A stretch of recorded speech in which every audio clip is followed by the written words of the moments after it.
I want both of you to exert all efforts para mapalapit kayo sa lolo't lola niyo. Para hindi na nila hanapin yung anak Karenina na yun. But Mom, I tried.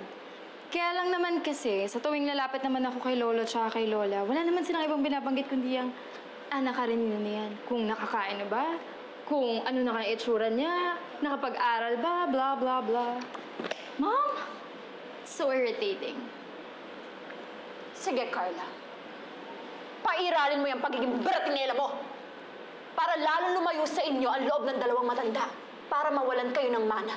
Para lahat ng ini-enjoy nyo, katulad ng bahay na to, mawala sa inyo! Don't worry, Mommy. We'll try harder. Not for the pamana or anything, pero gusto ko talaga maging close kila Lolo at Lola eh. That's better, Aldrin. Kaya ikaw, Carla, gayahin mo ang Kuya Aldrin mo. Ginagamit ang utak.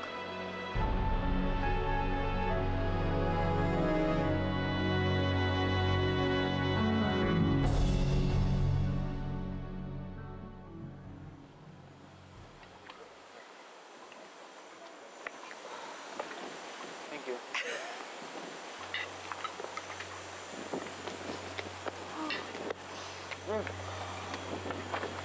Lo, sit here. Carla? Ang lola mo.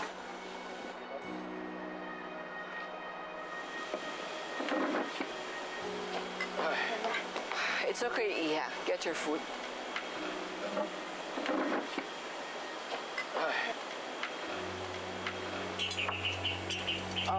What do you want, Lo?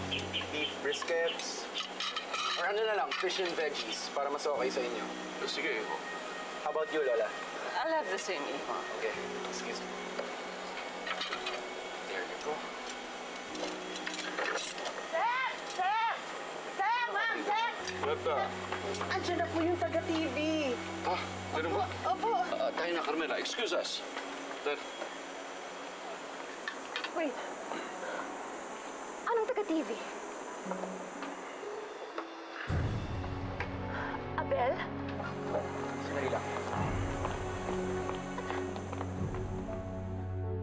Kami po ay nananawagan kung sino man ang nakakaalam sa kinaroroonan ng aming apo na si Ana Karenina. Sana po ay matulungan niyo kami na makita siya.